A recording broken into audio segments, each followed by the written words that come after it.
al Evangelio de Lucas, el capítulo 23. La primera mirada la vamos a poner en los versículos 26 y 27. Esta mañana, hermanos, voy a hablar con ustedes sobre la síntesis de nuestra vida reflejada en 4 montes.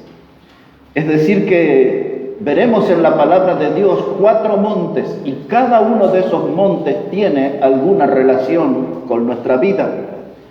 El primero vamos a encontrar aquí, dice la palabra de Dios, Evangelio de Lucas, el capítulo 23, versículo 26. Dice la Biblia: y llevándole, tomaron a cierto Simón de Cirene, que venía del campo, y le pusieron encima la cruz para que la llevase tras Jesús. Y le seguía gran multitud del pueblo y de mujeres que lloraban y hacían lamentación por él. Ahora verso 32. Dice: y llevaban también con él a otros 2 que eran malhechores para ser muertos. Y cuando llegaron al lugar llamado de la Calavera, le crucificaron allí, y a los malhechores, uno a la derecha y otro a la izquierda. Y Jesús decía: Padre, perdónalos, porque no saben lo que hacen. Y repartieron entre sí sus vestidos, echando suertes. Y el pueblo estaba mirando, y aún los gobernantes se burlaban de él, diciendo: a otro salvó, sálvese a sí mismo, si este es el Cristo, el escogido de Dios. El primer monte que vamos a ver aquí, hermanos, es el monte Calvario. La palabra aquí nos dice que le llevaron para crucificarle en un lugar llamado de la Calavera. La palabra latín, la palabra Calvarie, es donde nosotros hemos tomado la palabra Calvario, que habla de este lugar, del monte de la Calavera. Hoy, cuando usted mira ese monte, va a ver una roca que sobresale, y esa roca tiene la figura de una calavera. En ese lugar fue donde crucificaron a nuestro Señor Jesucristo. La Biblia le llama a este lugar con el nombre de Gólgota también. Pero nosotros ya hemos tomado esa costumbre de identificar a ese lugar como el monte Calvario, el monte de la Calavera. En ese lugar fue donde se ofreció el sacrificio más impactante de la historia humana. En la cruz que levantaron los hombres, ofrecieron a Jesucristo como el Cordero de Dios. Dios miró ese sacrificio de Cristo y a su sangre que fue derramada, que tenía poder para limpiar nuestro pecado. Y esa sangre tiene poder hoy para salvarnos y para darnos la vida eterna. El versículo 35 que hemos leído dice: y el pueblo estaba mirando la crucifixión. Y aunque eso sucedió hace 2000 años atrás, nuestros ojos también estaban puestos en esa cruz como parte del pueblo que estaba mirando. Cuando nosotros hablamos sobre el monte Calvario y la relación que éste tiene con nuestra vida, este monte nos habla de decisiones. Este es un monte de decisiones, porque todos nosotros, a través de la fe, como parte del pueblo que estaba mirando, al mirar quién murió en esa cruz, necesitamos tomar una decisión. Miramos al crucificado y seguimos nuestra vida con total indiferencia, sin darle ninguna clase de atención al que murió en la cruz, y vivimos como nosotros queremos, involucrados en delitos y pecados, dice la Biblia. Pero algunos de nosotros hemos pasado por la fe frente a esa cruz y hemos visto ese sacrificio tan grande y esa demostración de amor tan sublime, tan inmensa, que nunca hubo una demostración de amor tan grande como la que se vio en la cruz. Y nos hemos detenido frente a la cruz. En ese lugar, frente a la cruz, es donde todos los seres humanos somos exactamente iguales. Somos pecadores. Cuando miramos a quién murió en esa cruz, lo primero que entendemos que somos pecadores. Y entonces esa condición de pecador nos empuja, nos impulsa a tomar una decisión. Porque un pecador tan grande como nosotros necesitaba de un Salvador tan grande como Jesús. Por eso el Monte Calvario, el Monte de la Calavera, es un lugar de decisiones. Y es un lugar de comienzo de nueva vida, porque cuando nosotros nos arrepentimos de nuestros pecados y creemos en Jesús como nuestro Salvador, la Biblia dice que nacimos de nuevo. La Biblia usa la expresión que nos transformamos en nueva criatura. Cuando creímos en Cristo como nuestro Salvador, la Biblia dice que somos miembros de la familia de Dios y la Biblia afirma que somos herederos de la vida eterna que Cristo da. Por eso, frente a la cruz, en este monte, nuestra vida tiene que tomar decisiones. ¡Qué pena! Aquellos que miraron el sacrificio y siguieron de largo, pero qué bendición para nosotros, que hemos creído y entendido que Cristo estaba muriendo por nuestro pecado. Y creímos en Él y le recibimos como nuestro Salvador. Y Él nos sacó en esa decisión que tomamos de creer en Él, nos sacó del camino ancho de la perdición y nos puso en el camino angosto de la vida eterna. Esa decisión nos hizo nacer de nuevo, pero también nos cambió de camino, sacó nuestra vida del camino ancho y ahora estamos en el camino angosto que lleva a la vida eterna. Allí en esa cruz, Jesús nos miró y nos vio tan pecadores y nos vio tan necesitados. Y ahora tomamos esa decisión de creer en Él, pero necesitamos también tomar nosotros como iglesia la decisión de servirle. Y yo le digo más, hermano, en esta mañana, no dude en servir a Cristo, porque Él nunca dudó de morir en la cruz por nosotros. Él fue a esa cruz. El Monte Calvario, ¿cómo se llegaba a ese lugar? Si usted lee los textos anteriores de este capítulo 23, dice que el Señor Jesucristo fue azotado. Ya conocemos en detalle cómo era esa clase de castigo, el látigo que despedazaba el cuerpo del que iba a ser crucificado.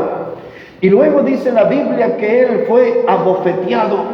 Y luego que le abofetearon, escupieron en su cara. El profeta Isaías dice que mesaban su barba. Quiere decir que le arrancaban pelos de su barba. Y luego le pusieron una corona de espina como un símbolo de maldición y le cargaron la cruz y lo llevaron por un lugar que es identificado hasta hoy como la Vía Dolorosa. Esa Vía Dolorosa era el lugar que le llevaba hasta el Monte Calvario, y allí la gente salía a las puertas de sus casas, los padres con los niños. El que iba a ser crucificado siempre llevaba una madera colgando delante, y ahí estaba la causa de su muerte. La muerte de cruz, solamente dos clases de personas iban allí.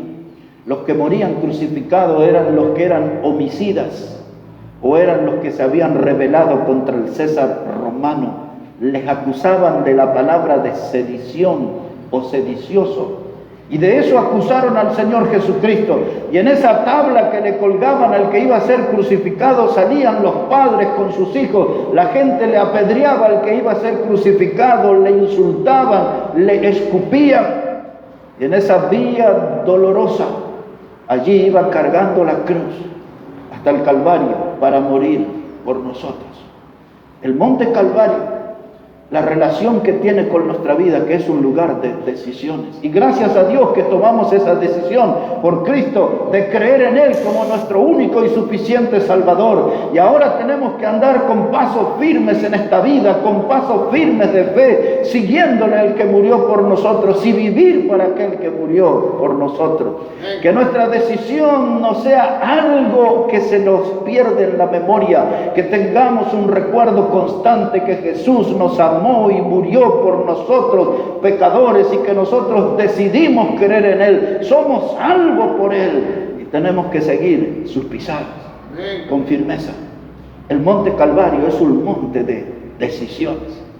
El segundo monte que tiene que ver con nuestra vida es el paso que sigue, y este es conocido como el monte Tabor. Ya le diré algunas cosas sobre este monte. Primero acompáñeme al Evangelio de Mateo, capítulo 17. Evangelio de Mateo, el capítulo 17. Y dice la palabra allí a partir del versículo 1. Evangelio de Mateo, el capítulo 17, versículo 1. Dice la palabra: 6 días después, Jesús tomó a Pedro, a Jacobo y a Juan, su hermano, y los llevó aparte a un monte alto. Recuerda esta expresión, un monte alto. Y se transfiguró delante de ellos, y resplandeció su rostro como el sol, y sus vestidos se hicieron blancos como la luz. Y aquí les aparecieron Moisés y Elías hablando con él. Entonces Pedro dijo a Jesús: Señor, bueno es para nosotros que estemos aquí. Si quieres, hagamos aquí 3 enramadas, una para ti, otra para Moisés, otra para Elías. Y mientras él aún hablaba, una nube de luz los cubrió. Y he aquí una voz desde la nube que decía: Este es mi Hijo amado, en quien tengo complacencia, a él oíd. Y al oír esto, los discípulos se postraron sobre su rostro y tuvieron gran temor. Y entonces Jesús se acercó y los tocó y dijo: levantaos, no temáis. Y alzando ellos los ojos, a nadie vieron, sino solo a Jesús. Otra vez, verso 8. Y alzando ellos los ojos, a nadie vieron, sino a Jesús solos. Algunos de los primeros cristianos, de los que se les daba el nombre de los padres de la iglesia, dicen que este monte alto que habla el Evangelio es el monte Tabor. Es un monte donde se libraron varias batallas. Allí en esa zona fue donde peleó Débora, aquella guerrera del libro de Éxodo. Y entonces desde los primeros tiempos decían que el lugar donde Jesús se transfiguró frente a estos 3 apóstoles era el monte Tabor. Otros más allá dicen: no, ese sector del monte es el que pertenece al monte Hermón. Entonces en uno de esos 2 lugares sucedió lo que hemos leído. Pero para nosotros lo que nos interesa es que este es un monte, hermanos, que nos habla de los primeros pasos de nuestra vida después de ser salvos por Cristo. Allí, después de muchas batallas, Jesús creyó que era importante separar a estos 3 apóstoles, llevarlos allí y que tuvieran una experiencia impactante. Dice la Biblia que Jesús se transfiguró y de pronto aparecen los héroes del Antiguo Testamento vivos, Moisés y Elías. Y esto es muy interesante, porque siglos después aparecen vivos Moisés y Elías. La Biblia dice que Moisés murió, pero nadie le vio muerto, porque a Moisés murió y lo enterró Dios, pero ni una sola persona lo vio muerto a Moisés. Alguna vez yo expliqué, aquí no voy a entrar ahí en el tema, pero solo mencionar Quizás Moisés estaba allí muerto para los hombres, pero estaba vivo para Dios. ¿No es cierto que ninguna persona puede decir, yo lo vi muerto a Moisés? Ni siquiera nadie puede decir, ahí está la tumba de Moisés, porque nadie sabe dónde Dios lo puso. Y aquí está el muerto gozando de buena salud. Siglos después, aquí está Elías. Y Elías tampoco murió, porque la Biblia dice que Elías fue llevado en un torbellino y en medio de caballos y carros de fuego se fue al cielo. Y siglos después aparecen junto a Jesús estos dos héroes de la fe. Estos dos grandes predicadores. Moisés fue el predicador del desierto, el pastor de la nación de Israel durante 40 años en el desierto. Elías fue el predicador de fuego que durante su ministerio Dios lo respaldó enviando fuego del cielo. Ahí estaban los dos grandes predicadores. Los apóstoles pasaron sus tiempos de lucha y ahora estaban aquí con la necesidad de afirmarse.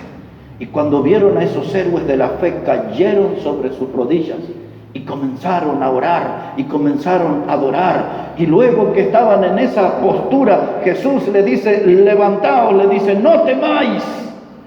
Y de pronto ellos abren sus ojos y ven solo a Jesús, solo a Jesús.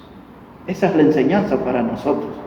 Nosotros en los primeros tiempos que caminamos en la fe, que caminamos junto al Señor, vamos a tener muchas luchas. En nuestra vida vamos a tener muchas derrotas. En nuestra vida vamos a tener muchas frustraciones, muchos fracasos. Y después que tenemos muchos fracasos, Dios, como hizo Jesús, nos va a llevar a un lugar aparte y allí nos va a fortalecer y allí nos va a dar poder de los altos. Y nosotros ya no vamos a tener la mirada puesta en los problemas, en las adversidades de la vida. Vamos a tener los ojos puestos en Jesús. Después de la dura batalla, levantamos la mirada y vemos solo a Jesús. Esa es la experiencia de estos apóstoles. Abrieron sus ojos y vieron solo a Jesús. Y esta es la enseñanza para nosotros si queremos avanzar en nuestra vida cristiana, si queremos crecer, si queremos ser cristianos maduros y fructíferos para la gloria de Dios. Vamos a tener que aprender a vivir con los ojos puestos en Jesús, el autor y consumador de la fe. Pues eso es lo que dice la Biblia en la carta a los Hebreos, capítulo 12, verso 2, dice, puestos los ojos en Jesús, el autor y consumador de la fe. ¿Saben que mucha gente en las congregaciones las abandonan, dejan de ir? Y muchas veces usted consulta a esas personas, ¿por qué dejó de asistir a las reuniones? Y dice, los hermanos no me quieren, o los hermanos no me saludan, o no voy allá a esas reuniones porque los hermanos son hipócritas. Siempre tienen algo para decir acerca de los hermanos, pero de Jesús, ¿qué tiene para decir? Dígame algo malo sobre Jesús. Y si no tiene nada malo para decir sobre Jesús, entonces siga viniendo a la iglesia y viva la vida cristiana con los ojos puestos en Jesús. Si usted pone la mirada en las personas, siempre se va a desilusionar. Si usted pone la mirada y piensa que el predicador, el pastor en una iglesia, el misionero en una iglesia es una persona impecable, súper santo, se va a desilusionar. La Biblia enseña, todos somos pecadores, por eso yo no voy a poner la mirada en el hombre, yo voy a poner mi mirada en Dios, porque yo quiero seguir asistiendo a las reuniones, yo quiero seguir alimentando mi fe, yo quiero seguir caminando en el camino de Cristo, pero lo voy a lograr si logro poner mi mirada solo en Él. Después de las luchas, abrieron los ojos los apóstoles y solo vieron a Jesús. Hermanos, en nuestra vida cristiana tenemos que aprender a ver solo a Jesús, solo a Jesús, solo a Jesús. Esa es la garantía de que siempre vamos a estar en la fe. Esa es la garantía que siempre vamos a estar en el camino del Señor. Esa es la garantía de que siempre vamos a estar en la casa de Dios si aprendemos a poner nuestros ojos solo en Jesús. Solo en Jesús. A mí no me han traído los hermanos a la iglesia. A mí me trajo el Señor Jesús. Él es el dueño de la iglesia. La Biblia dice que la iglesia es su cuerpo, y la Biblia también dice que Él es la cabeza de la iglesia. Él es el que dirige la iglesia. La iglesia es de Él, porque la Biblia asegura que Él la compró con su sangre preciosa. Entonces, cuando yo vengo a la iglesia local, yo vengo para poner mis ojos solo en Jesús. No vengo a mirar si los hombres tienen su cabello corto o largo, si las mujeres vienen de falda, en chancleta o en taco alto. Yo no vengo a mirar eso. Yo vengo porque Jesús es el que me convoca. Es el mensaje del Evangelio el que me atrae. Es el mensaje de la palabra de Dios en cada reunión. Le da la posibilidad de que Dios hable a mi vida, edifique mi vida, desafíe mi vida, fortalezca mi vida. Yo vengo a la iglesia solo por Jesús. Él es la cabeza. Él es el cuerpo. La iglesia es de Cristo. Y aquí este monte Tabor, es el monte donde después de varias luchas uno logra ver solo a Jesús. Pues esta es la enseñanza. Observe ahora por un momento en el libro de Éxodo, en el capítulo 17, el segundo libro de la Biblia. Después de Génesis viene Éxodo. Y mire lo que sucede allí en el capítulo 17. Éxodo, el capítulo 17. Y al llegar allí vamos a leer versículo 8 en adelante. Éxodo capítulo 17, verso 8. Dice la palabra: entonces vino Amalec y peleó contra Israel en Refidim. Y dijo Moisés a Josué: escógenos varones y sal a pelear contra Amalec. Mañana yo estaré sobre la cumbre del collado y la vara de Dios en mi mano. E hizo Josué como le dijo Moisés, peleando contra Amalec. Y Moisés y Aarón y Hur subieron a la cumbre del collado. Y sucedía que cuando alzaba Moisés su mano, Israel prevalecía, mas cuando él bajaba su mano, prevalecía Amalec. Y las manos de Moisés se cansaban. Por lo que tomaron una piedra y la pusieron debajo de él y se sentó sobre ella. Y Aarón y Hur sostenían sus manos, y el uno de un lado y el otro de otro. Y así hubo en sus manos firmeza hasta que se puso el sol. Y Josué deshizo a Amalec y a su pueblo a filo de espada. Y Jehová dijo a Moisés: escribe esto para memoria en un libro, y di a Josué que raeré del todo la memoria de Amalec de debajo del cielo. Y Moisés edificó un altar y llamó su nombre Jehová Nisi. Ese nombre Jehová Nisi significa Dios es nuestra bandera. Ese es el significado. Jehová Nisi, Dios es nuestra bandera. Este pasaje refleja lo que son las luchas nuestras en la vida cristiana. Aquí aparece el pueblo de Dios y es enfrentado por un enemigo que se llama Amalec. El versículo que sigue, que no hemos leído, Dios dijo que iba a tener guerra perpetua Israel con Amalec. Ahora, Amalec tiene una figura espiritual o simboliza en lo espiritual nuestra carne. Nosotros tenemos tres grandes enemigos en la vida cristiana: el mundo, el diablo y nuestra carne. Las debilidades de nuestra carne, la inclinación de nuestra carne hacia el pecado, hacia la desobediencia, la inclinación de nuestra carne a la rebelión contra Dios. Y Amalec representa nuestra carne, es la figura de eso. Pero ¿qué tenemos aquí? Josué era el que estaba al frente de la batalla, y de pronto los amalecitas iban ganando la batalla. Y entonces cuando Moisés levantaba sus manos, entonces el pueblo de Dios pasaba a ser vencedor. Pero los brazos de Moisés se cansaban, y cuando bajaba sus brazos, Amalec pasaba a ganar en la batalla. Entonces allí vinieron dos hombres, uno de ellos era Aarón y el otro Hur, y mantuvieron en alto los brazos de Moisés hasta que el pueblo de Israel derrotó por completo a Amalec. Esto es lo que necesitamos también en nuestra vida cristiana, que hermanos nos sostengan, gente que ore por nosotros. De paso pregunto, ¿ora usted por los hermanos? Es algo que deberíamos hacer todos los días. Es muy posible que usted no se acuerde de los hermanos todos los días. Yo ya tengo una disciplina, es decir, un entrenamiento, una costumbre, y yo todos los días estoy orando por cada persona de los que vienen a la iglesia, y hasta oro por muchos de los que no vienen a la iglesia, y oro por los hermanos que fueron nuestros aquí y ahora están ahí en Bolivia, en diferentes partes, y ese es un ejercicio de memoria que tengo, porque yo siento responsable que tengo que orar por todos. Es una manera de sostener a las personas, es una manera de que se mantengan sus brazos en altos de victoria. Y usted tiene que orar por el predicador, y usted tiene que orar por el maestro de la escuela dominical, y tiene que orar por el tesorero de la iglesia, y tiene que orar por los hermanos que se sientan a su lado. Tenemos que orar, hermanos, uno por otro. Es la manera de sostenernos, de ayudar a través de la oración a que nos mantengamos con los brazos en alto de la victoria, que nos mantengamos firmes, porque todos nosotros tenemos tremendas luchas. Muchos tienen diferentes clases de tentaciones, todos las tenemos.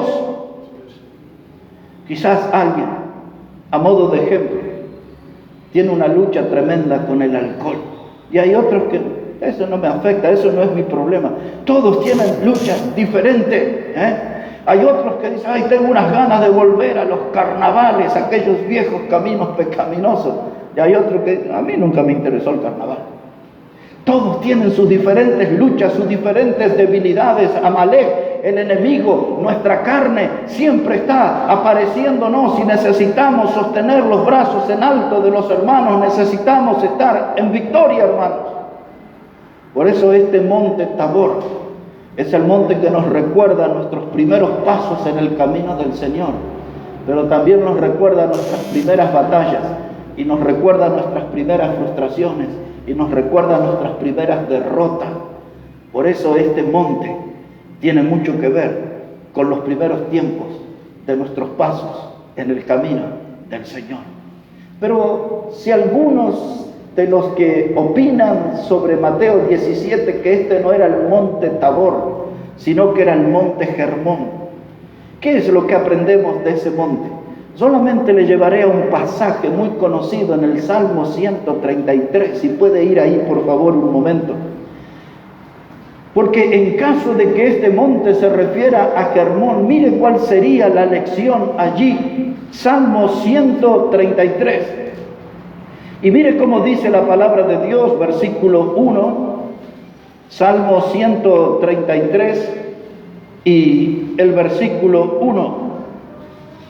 Dice la palabra de Dios, mirad cuán bueno y cuán delicioso es habitar juntos los hermanos en armonía. Es como el buen óleo sobre la cabeza, el cual desciende sobre la barba de Aarón y baja hasta el borde de sus vestiduras, como el rocío de Hermón, que desciende sobre los montes de Sión, porque allí envía Jehová bendición y vida eterna. El monte Hermón habla de lo mismo, de hermanos unidos. Dice, mire cuán hermoso que es ver los hermanos juntos en armonía. Hermanos que están trabajando en una misma dirección, sirviendo al mismo Salvador. Hermanos que ponen el hombro en una congregación, es lindo verlos, mire, están involucrados en el mismo proyecto. Están allí ellos involucrados para darle la honra al Señor, la gloria al Señor. No hay hermanos perezosos, todos trabajan, están juntos, están en armonía. Y entonces eso se vuelve algo hermoso. Pero no es la realidad de las iglesias, ni siquiera de la nuestra. Porque podemos estar todos reunidos, pero no estamos todos juntos. No estamos trabajando con la misma fuerza en el mismo proyecto de dar gloria a Dios.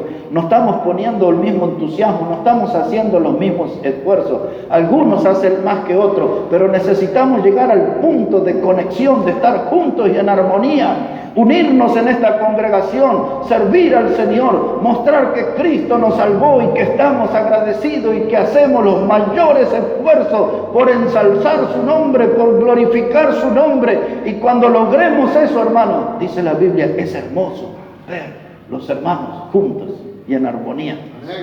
Y ahora dice aquí la palabra de Dios en este Salmo, en el 133, dice que es como como el rocío de Hermón. El monte Hermón es un monte que tiene su nieve y durante todo el año está descendiendo esa nieve que se derrite. Es como un fluido continuo de bendición. Y aún en el verano, cuando el sol es intenso, en las hendiduras, en las peñas del monte se conserva la nieve y continuamente está viniendo ese rocío de bendición. La palabra Hermón significa lugar sagrado. A eso se refiere la Biblia como un lugar sagrado, o usa la expresión el santuario sagrado.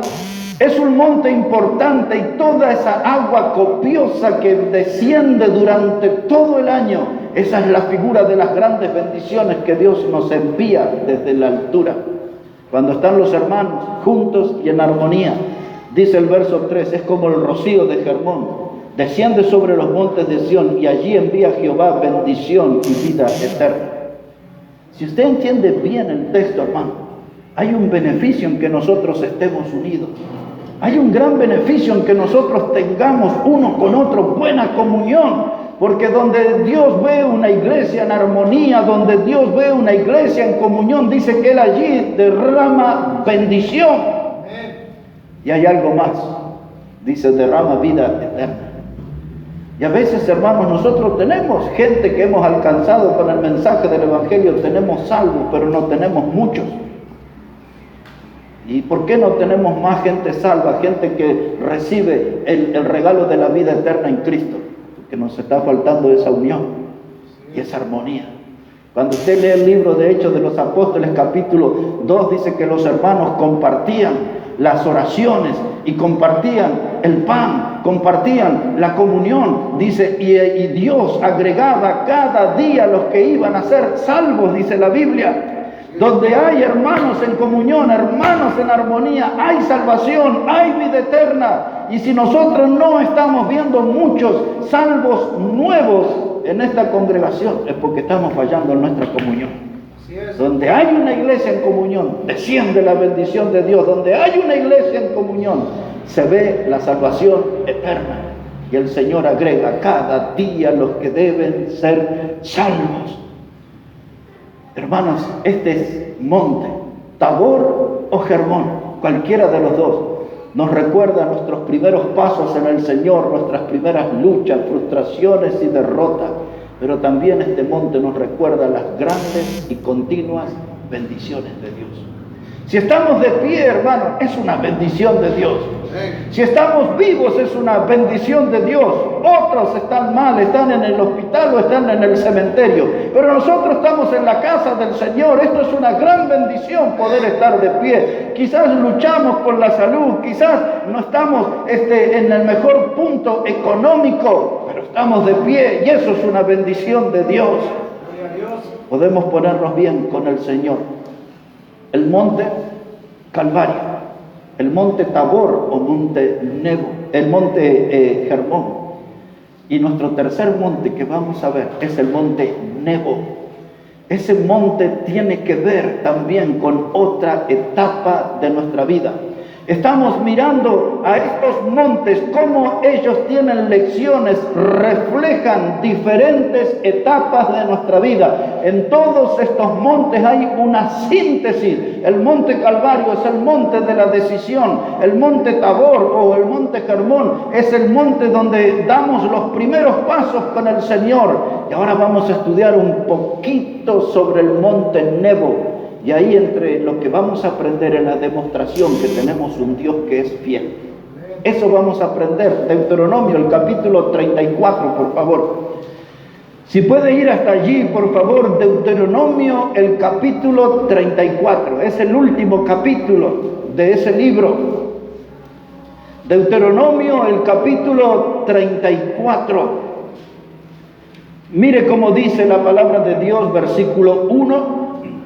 Deuteronomio 34, verso 1.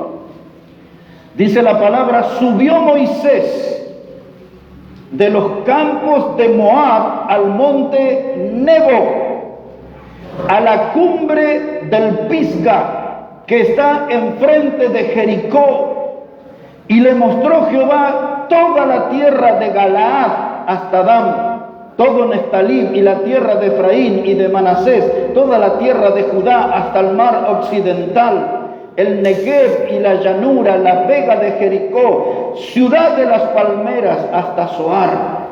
Y le dijo Jehová: esta es la tierra de que juré a Abraham, a Isaac y a Jacob, diciendo: a tu descendencia la daré.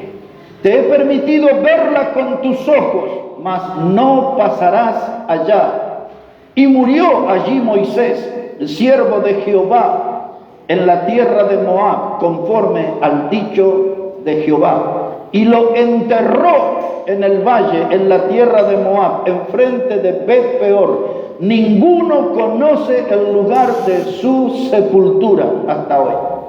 Lo que le hablé hace unos minutos. Moisés murió, Dios lo enterró, nadie sabe, nadie lo vio muerto. ¿Y cuál es la lección aquí? Son dos lecciones en este monte. La primera de ellas es que Dios es fiel.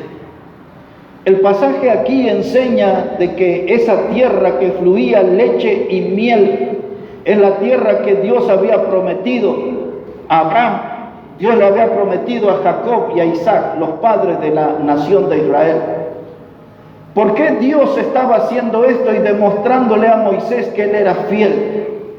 Porque Dios había decidido que Moisés no iba a entrar a la tierra prometida, mas Dios se la quería mostrar para que él se enterara que la tierra existía, que las promesas de Dios eran reales, que las promesas de Dios eran firmes, y le mostró todo el territorio desde ese monte. Le dijo: pero tú no pasarás allá. ¿Por qué sucedió eso? Cierta vez Moisés habló en la peña, y aquella peña dio agua en el desierto para 3 millones de judíos.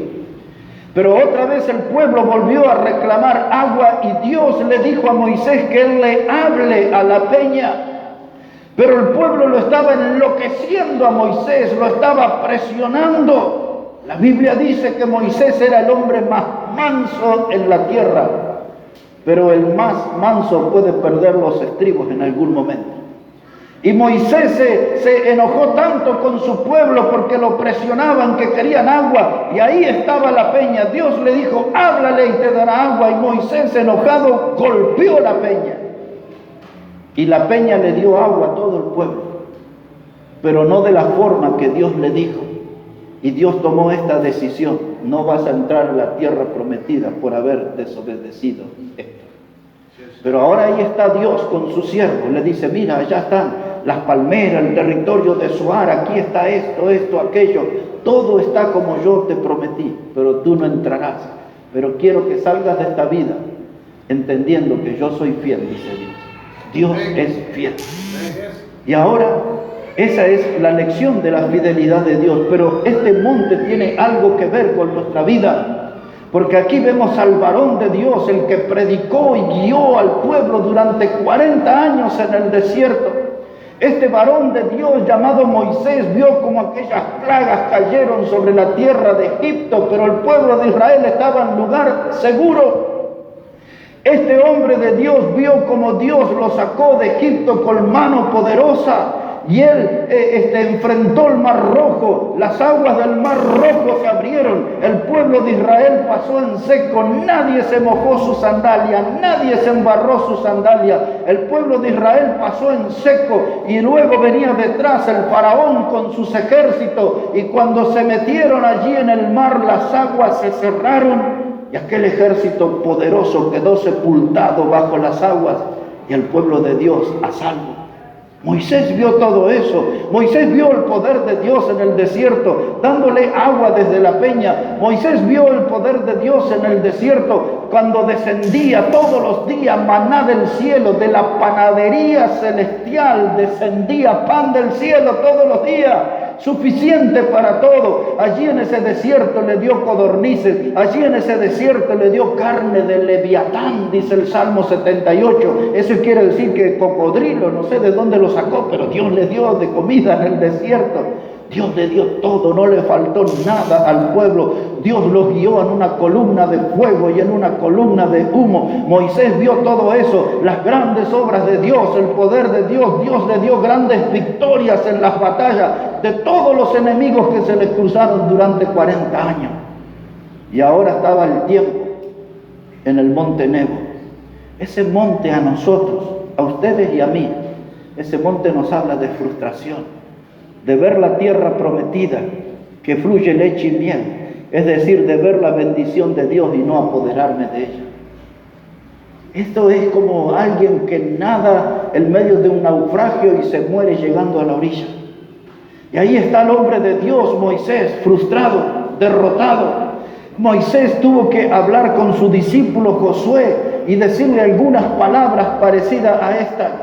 Moisés le dijo: Josué, vas a tener que preparar. Y vas a tener que guiar el pueblo, y vas a tener que entrar a la tierra prometida, van a tener que cruzar el río Jordán. Las aguas del Jordán se van a abrir como se abrieron las aguas del Mar Rojo. Y quizás en esa conversación que yo imagino, pero creo que fue una conversación parecida a la que Moisés tuvo con Josué. Josué lo miraba con sus ojos abiertos y Moisés le dijo: quiero que entiendan, no voy a entrar a la tierra prometida. Tienes que ser tú el líder. Tienes que ser tú el guía del pueblo. Yo no voy a entrar. Y quizás Josué le dijo: pero ¿por qué, Moisés, no vas a entrar? Tuvo que decirle: porque yo le fallé a Dios. Yo pequé a Dios. Fue un pecado. Y por ese pecado, ahora no puedo apoderarme de las bendiciones de Dios que están en la tierra prometida. Y esa es la lección para nosotros. Todos nosotros vivimos un monte Nebo. Todos nosotros, por causa de ciertos pecados en nuestra vida, perdemos las bendiciones de Dios. Perdemos el rumbo. Muchos de nosotros vivimos en ese monte Nebo. Es el monte de la derrota, es el monte de la depresión, es el monte de desánimo. Cada vez que un cristiano está desanimado, cada vez que un cristiano está sin energía, cada vez que un cristiano ve bendiciones, pero de lejos nomás, usted está en el monte Nebo, como Moisés. Entonces allí hay una lección para aprender. En ese monte Nebo es donde yo tengo y repaso mis heridas profundas. En ese monte Nebo es donde yo miro las enormes cicatrices que me dejaron las batallas en la vida cristiana. Porque realmente, hermano, eso dicen los predicadores modernistas, no lo dice la Biblia. La Biblia cristiana no es una alfombra que se extendió delante de nosotros, ni mucho menos la vida cristiana es un camino de rosas. En todo caso, si la vida cristiana tuviera algo que ver con rosas, sería con las espinas, no con los pétalos. La vida cristiana es dura, las batallas son duras y necesitamos de la ayuda del Señor. Y a veces nos deprimimos, nos desanimamos. ¿Cuántas veces cerramos nuestra Biblia y ya está, esto no es para mí? ¿Cuántas veces dejamos de orar y pasa un día y una semana y pasa un mes? ¿Y cuántas veces venimos a la iglesia por instinto? Si es domingo tengo que ir. Y entonces la iglesia no se transforma en una institución viva para usted, se transforma en una religión muerta. Usted viene porque es domingo, tengo que ir. Pero no viene con el entusiasmo de oír la palabra, no viene con el entusiasmo y el corazón abierto de decir: Dios, háblame hoy a mí, dame bendición del cielo, quiero sentarme en el culto, escuchar tu palabra y que venga bendición a mi vida y que venga una voz de aliento y una voz de ánimo y que pueda salir de esta reunión sintiendo tu mano que me está guiando, que sienta la palabra como una palabra viva, que es una lámpara que alumbra mis pies, es lumbrera mi camino. Usted solamente viene, pero no tiene muchas expectativas. Tiene que cambiar esa actitud, tiene que corregir esa actitud. Y tiene que venir a la iglesia y sentarse y decir: Dios, hoy háblame, aquí estoy, listo. Tengo mi oído sensible para oírte, Señor. Tengo mi corazón abierto para escuchar tu palabra y atesorar tu verdad y guardar tu verdad en lo profundo de mi corazón. Tenemos que venir con esa actitud a la casa de Dios, porque si no, nuestra vida va a ser un monte nuevo. Siempre vamos a estar tristes, frustrados, siempre vamos a estar deprimidos, las bendiciones lejos, allá está la tierra prometida, pero yo no voy a entrar, no me voy a apoderar de las bendiciones de Dios. Hermano, hay que levantarse y hay que cruzar el Jordán y hay que entrar en la tierra prometida, hay que entrar en la tierra que fluye leche, que fluye miel, hay que entrar en esa tierra donde están todas las promesas de Dios para volverse realidad para nosotros. Y ahora yo les digo esto, si usted dice, ahora me doy cuenta que yo estoy en el monte Nebo, que estoy envuelto en la pereza, no tengo energía, no tengo mucho ánimo. Quizás en esta mañana usted dice, la verdad, yo tengo algunos planes de dejar de venir a la casa de Dios. Pero Dios dice la solución para recuperar el camino, para recuperar la victoria, la solución para que usted recupere bendiciones para su vida. De ese monte Nebo no hay que permanecer mucho tiempo. No es un buen lugar. Hay que bajar sobre nuestras rodillas. Amén. Hay que bajar sobre nuestras rodillas. Si me entiende bien, yo tengo que en este momento de mi vida arrodillarme delante de Dios y decirle, Dios, sácame de este monte, sácame del monte Nebo, llévame a la tierra prometida, llévame donde está la bendición. No quiero estar aquí envuelto en la tristeza, porque este monte Nebo habla de la desilusión y habla de la muerte espiritual y habla de la muerte física, porque Moisés murió en ese lugar. Yo no quiero quedarme para morir, yo quiero vivir y quiero tener vida en abundancia como Jesús prometió. Por eso tengo que caer sobre mis rodillas para poder mantenerme de pie delante de Dios y delante de este mundo. El mundo me quiere postrado, el mundo me quiere derrotado, pero Dios dice, yo quiero que seas un hijo, una hija victoriosa. Empieza por doblar tus rodillas. Alguien dice, yo nunca lo hice. Es buen momento para empezar a hacerlo. Es buen momento para empezar a hacerlo, para empezar a buscar a Dios de una manera diferente y para empezar a experimentar bendiciones diferentes de Dios, para despertar y reconocer que la iglesia no es una religión muerta. La iglesia de Cristo está llena de vida. Cristo le nutre de poder, Cristo le nutre de fuerza, Cristo es el que nos da la victoria. Un viejo coro, bien viejo, decía, no puede estar triste el corazón que ama a Cristo. No puede estar triste el corazón que ama a Dios. Dice, por eso yo canto aleluya. Esa palabra aleluya quiere decir alabado sea el Señor. Yo canto eso, alabado sea el Señor. No puede estar triste el corazón que ama a Dios. Así que si usted está triste, está en el monte Nebo, doble sus rodillas y baje en victoria de ese monte y apodérese de las bendiciones de Dios. El monte Calvario, un monte de decisiones. El monte Tabor o Hermón es el que nos habla de nuestras primeras luchas, nuestras primeras batallas, nuestros primeros pasos en el camino del Señor. El monte Nebo es el monte donde Dios muestra su fidelidad, pero donde yo también me veo derrotado en ese monte. Y por último, hermanos, quiero hablarles del monte Moriah. El monte Moriah tiene mucho que ver con esta etapa de nuestra vida. Si puede ir un momento al libro de Génesis, el capítulo 22, por favor. El libro de Génesis, el capítulo 22. Y vamos a leer versículo 1 a 3. Génesis, el capítulo 22. Y los versículos 1 a 3. Así dice la palabra de Dios. Aconteció después de estas cosas que probó Dios a Abraham y le dijo, Abraham, y él respondió, heme aquí, y dijo, toma ahora a tu hijo, tu único Isaac, a quien amas, y vete a tierra de Moriah y ofrécelo allí en holocausto sobre uno de los montes que yo te diré. Y Abraham se levantó muy de mañana, enalbardó su asno y tomó consigo 2 siervos suyos y a Isaac su hijo, y cortó leña para el holocausto, y se levantó, y fue al lugar que Dios le dijo, y al tercer día alzó Abraham sus ojos, y vio el lugar de lejos. ¿Qué estaba pasando aquí? Un matrimonio avanzado en años, ella casi de 100 años, Sara.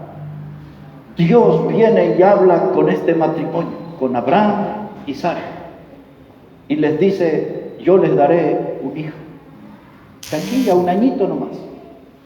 Es el que conocemos nosotros como el hijo de la promesa.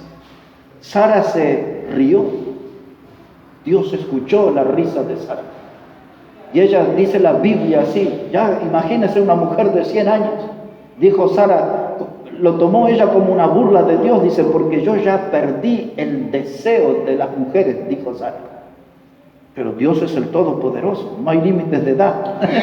Dios no hay límite para sus milagros. No importaba si Sara y Abraham estaban ya por los 100 años, de pronto aparece allí el embarazo y aparece el hijo de la promesa, Isaac, y Dios le dijo a Abraham, dice: yo te daré una descendencia de él, de ese hijo, que será como la arena que está junto a la mar, de una descendencia que será como las estrellas en los cielos. En otras palabras, Dios le dice: van a tener hijos de manera incontable.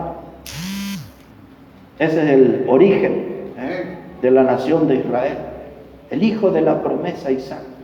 Y ahora que les conté esa parte de la historia, de pronto Dios se aparece a Abraham y le dice a Abraham, él dijo: heme aquí estoy, atento, aquí estoy yo, Dios, háblame.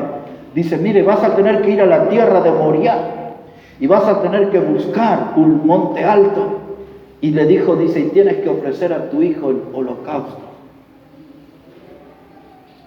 Un fuego, leños, un fuego allí, un animal se colocaba, el sacerdote sacrificaba ese animal, se desangraba. Era eso lo que Dios le estaba pidiendo a Abraham: tienes que ir y tienes que matar a tu hijo. Tremendo, ¿no? Y entonces uno dice: pero ¿y cómo? Me dijiste que de este va a venir la descendencia y ahora me lo querés quitar. Me los ha dado a los 100 años de edad, es el único hijo. No te entiendo, Dios. Pero a Dios, hermano, no hay que entenderlo. Cuando nosotros nos relacionamos con Dios, tenemos que hacer las cosas sin entender. Si Él lo pide, yo lo hago. Amén. Nunca espere usted entender a Dios, pero sí espere en obedecer a Dios. Amén. Y Abraham habrá dicho: bueno, yo no entiendo, pero si Dios lo dice, yo voy y lo voy a sacrificar. Y de pronto preparó el asno, dice, lo enalbardó y tomó 2 de los siervos y le dice: vengan conmigo, dice, y nos vamos con el muchacho. Lo tengo que matar, Dios me lo pidió. Y ahora mire cómo sigue la historia. Aquí en Génesis capítulo 22, versículo 7, dice la palabra: y entonces habló Isaac a Abraham su padre y dijo: Padre mío. Y él respondió: heme aquí, mi hijo. Y él dijo: he aquí el fuego y la leña, mas ¿dónde está el cordero para el holocausto? ¿Entiende lo que pasó? Isaac le habla al padre, le dice: papá, está todo bien, vinimos al monte a ofrecer sacrificio y yo estoy viendo la leña y todo, pero ¿dónde está el cordero? Él iba a ser el cordero. Él iba a ser. Así que estaba ahí sospechando. Isaac dice: ¿qué pasa? Está todo preparado, pero no está el cordero. Es que era él el que iba a ser sacrificado. Mire cómo sigue, versículo 8. Y respondió Abraham: Dios se proveerá de cordero para el holocausto, hijo mío. E iban juntos. Y cuando llegaron al lugar que Dios le había dicho, edificó allí Abraham un altar y compuso la leña y ató a Isaac su hijo y lo puso en el altar sobre la leña.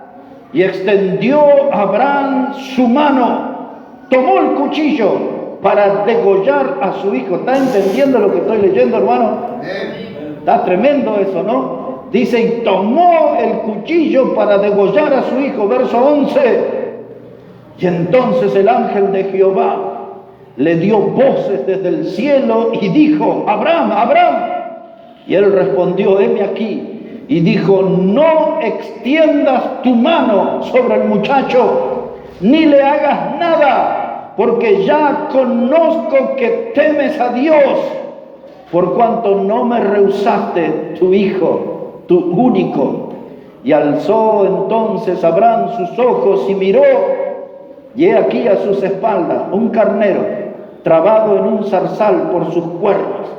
Y fue Abraham y tomó el carnero y lo ofreció en holocausto en lugar de su hijo. Y llamó a Abraham el nombre de aquel lugar: Jehová proveerá. Por tanto se dice hoy: en el monte de Jehová será provisto. Jehová proveerá es la palabra hebrea Jehová jiré. Jehová jiré, Dios proveerá. Ahora miren, aquí hay una situación dramática. Un muchacho sobre el altar, listo para ser sacrificado. Si usted después en su casa lee Hebreos capítulo 11, aquí el libro de Génesis dice que el ángel de Jehová frenó el sacrificio. Dice, el ángel le dijo a Abraham: no le hagas nada al muchacho.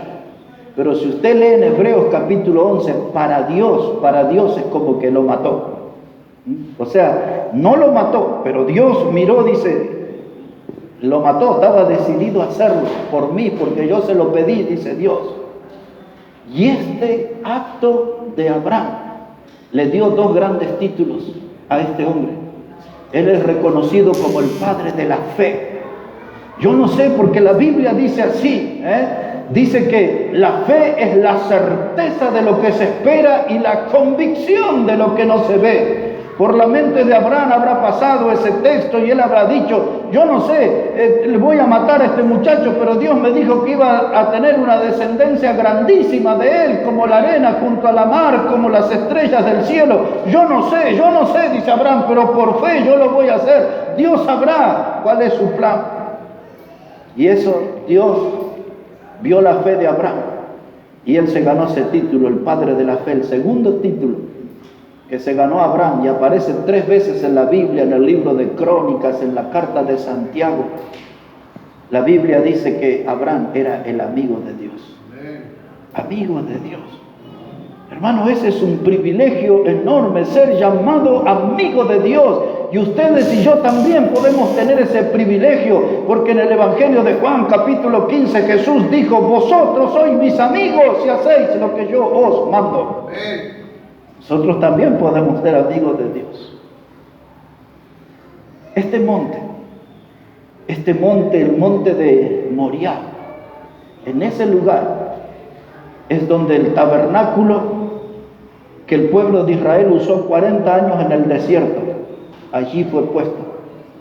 El arca del pacto era aquella arca donde estaban los 10 mandamientos, donde estaba el pan de la proposición de los días de David, y donde estaba la vara de Aarón que reverdeció. Eso está escondido allí, en esa misma tierra. Eso yo hablé en el mensaje de ayer también. En esa misma tierra es donde, en ese mismo espacio, en el monte Moriah, fue donde Salomón levantó el templo de Dios. Ese es para Dios el lugar más importante en la tierra. Y allí, de ese monte, en el año 70 después de Cristo, vinieron los romanos y derribaron el templo. Y hoy está una mezquita de Omar, pero la base es toda la base del templo de Dios. En ese lugar se sentará el anticristo un día. De Génesis a Apocalipsis, la historia conectada. Pero ese lugar es el templo de Dios. Ese lugar donde Abraham iba a sacrificar a su hijo, fue donde Dios levantó su templo y él mostró lo que en hebreo se llama la Shekinah. La Shekinah quiere decir la gloria de Dios. Un día estaban todos en el templo y entró la gloria de Dios en forma de nube y tuvieron que salir todos. La Shekinah, la gloria de Dios. Necesitamos de esa gloria de Dios aquí en esta congregación. Necesitamos que ese poder de Dios venga aquí entre nosotros en respuesta a que Él pueda ver la conducta que somos sus amigos. Somos sus hijos, pero podemos ser sus amigos. ¿Y cómo logramos esa categoría? Si hacemos lo que Él nos manda. Este monte Moriah es el monte del sacrificio.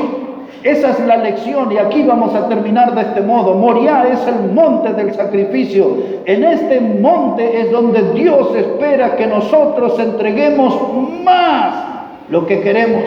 Lo que usted ama más en la vida, entréguelo. Yo sé que tenemos gustos distintos. A algunos les gusta su auto. Mi auto es lo más importante en mi vida. Otros hasta la siesta dicen, a mí me gusta dormir, es lo más importante en mi vida. Otros dicen, mi casa, lo más lindo que hay en la vida. Y todos tienen cosas de valor, pero cuando yo vengo a este monte, Dios me dice, lo que tú más quieres, yo quiero que me lo entregues y empieces a vivir para mí. Amén. Pero cuando Dios nos pide a nosotros sacrificio, nosotros no respondemos como Abraham. Dios le habló y él dijo, heme aquí, háblame Señor, aquí está. Decía Samuel, habla que tu siervo escucha. No actuamos así nosotros. Dios nos habla, dice, tienes que ser más fiel, tienes que ser más firme, no seas tan flojo, tienes que ser más santo, tienes que ser más victorioso, tienes que tener más vida de oración, tienes que tener más lectura bíblica, tienes que tener mejor testimonio. Dios nos pide cosas y nosotros no le entregamos. Pero en este monte Moriah tiene que ver con esta etapa de nuestra vida, donde Dios nos pide lo que nosotros más queremos para que podamos vivir para Él. Yo recuerdo un día del año 2011, estábamos en Asunción en una conferencia en Paraguay. Y aquel día yo estaba en el púlpito, era la parte final del mensaje. Y yo dije esta frase, yo dije, si Dios no te lastima profundamente, nunca te podrá usar grandemente. Y 2 meses después, Dios me lastimó y comenzó esta enfermedad que me acompaña por 10 años. Algunos de los muchachos tantas veces me decían, desde que usted se enfermó hemos oído los mejores sermones. Desde que usted se enfermó, hemos visto los mejores resultados, los mejores frutos en su ministerio. Y puede ser así, pero yo sé que esto es así. Si Dios no me lastima profundamente, Dios no me va a poder usar grandemente. En otras palabras, lo que les quiero decir, hermano, yo tengo que darle a Dios lo que más quiero. Si le tengo que dar mi salud, le doy mi salud con tal del que me use para su gloria. Yo tengo mi monte Moriah, es mi monte de decisiones. Y esto no es algo nuevo, porque en el mes de febrero del año 1980 yo tuve que ir al centro de una cancha de fútbol en una noche oscura después de una predicación, y busqué el centro de esa cancha de fútbol y doblé mis rodillas y lloré como nunca he vuelto a llorar en mi vida. Y le dije, Dios, te entrego lo que más quiero, te entrego el fútbol, no quiero saber más nada con el fútbol, renuncio a la posibilidad de ser famoso, renuncio a la posibilidad de tener dinero, renuncio a la posibilidad de tener un futuro económico, renuncio a todo para servirte. Yo le entregué a Dios lo que más amaba en ese tiempo. Tuve mi Moriah, mi monte, es el monte de las decisiones importantes, donde yo entrego lo que más quiero para poder servirle con libertad, para poder servirle con entusiasmo. Cada uno de los montes que hemos estudiado en esta mañana, algo tiene que ver con las etapas de nuestra vida. El monte Calvario es el monte de las decisiones. El monte Calvario es donde hemos creído en Jesucristo como nuestro Salvador. El monte Tabor o el monte Hermón son los montes donde después de las duras luchas, batallas de nuestra vida, abrimos los ojos y vemos solo a Jesús. Vemos solo a Jesús. Y allí, hermanos, hemos visto el monte Nebo, el monte donde Dios muestra que Él es fiel. Pero en ese monte es donde quedan descubiertos nuestras infidelidades a Dios, nuestras frustraciones, nuestras depresiones, y cómo por causa de nuestro pecado estamos lejos de las bendiciones de Dios. Y este monte Moriah es el monte de las decisiones importantes, donde yo dejo lo que más amo para seguir a Dios. Quizás en esta mañana la mano de Dios le está señalando a su vida. Quizás en esta mañana, a través de esta prédica, Dios le está diciendo, es tiempo ya. Se lo digo en idioma boliviano, de una vez, hermano, de una vez. Levántese y sirva a Dios. Levántese y póngase firme en el camino del Señor. Levante y tome en serio esta profesión de vivir como extranjeros y peregrinos en este mundo para ser fieles siervos de Dios. De una vez. No haga cálculos. No diga, lo voy a pensar. No diga, puede ser interesante. No, hermano, de una vez. Me paro y le digo, Dios, aquí estoy, henme aquí, úsame. Voy a renunciar a aquellas cosas que amo para servirte a ti, para seguirte a ti. Si Abraham estuvo dispuesto a sacrificar lo que más amaba, que era su hijo, porque él quería ser el padre de la fe y él quería ser el amigo de Dios. Si Jesús renunció a las alabanzas celestiales y a aquel ambiente de santidad en el cielo y vino a vivir entre los pecadores más inmundos y tomó la decisión de ir a la cruz por nosotros, así hay que tomar una decisión por Dios. Dejar todo lo que más amo para seguir al Señor. Si todos se pueden poner de pie, por favor, y vamos a hablar con Dios en esta mañana. Y vamos a orar a Dios pidiéndole que Él nos ayude, que Él nos guíe a tomar decisiones que cambian nuestra vida. Decisiones, hermanos, que hagan que nuestra vida cristiana sea algo valioso, sea algo importante. Que Dios, hermanos, nos haga renunciar a los placeres de este mundo y tomar la cruz de Cristo de verdad y seguirle al Señor. Recuerde lo que les dije hoy. No dude, nunca dude en servir a Cristo, porque Él nunca dudó en venir a la cruz a morir por nosotros. No dude en servir al Señor. Él nunca dudó en venir a la cruz y morir por nosotros. Hablemos con Dios. Padre, gracias te damos en esta hora por tu palabra y por cada alma aquí en este lugar, Señor. Y tu palabra que es viva y eficaz, que es como esa espada cortante de dos filos que penetra hasta lo más profundo de nuestro ser. Que ella trabaje en nuestra vida y que nos guíe a una decisión de renunciar a todo lo placentero de este mundo para poder seguir a Cristo, para poder servir a Cristo. Ya vimos cómo a Abraham le iba a costar la vida de su hijo, ya vimos cómo a Dios le costó la vida de su hijo. Pero nosotros aquí, Señor, necesitamos tomar decisiones. Dejar el confort, la comodidad y ponernos en serio en tu camino, firmes en tu camino. Y que podamos lograr en la vida cristiana ese privilegio de ser llamados amigos de Dios. Que tú nos puedas sentir que caminamos a tu lado, Señor. Por eso queremos pedir tu bendición. Que nos ayudes, Padre, a vivir en victoria.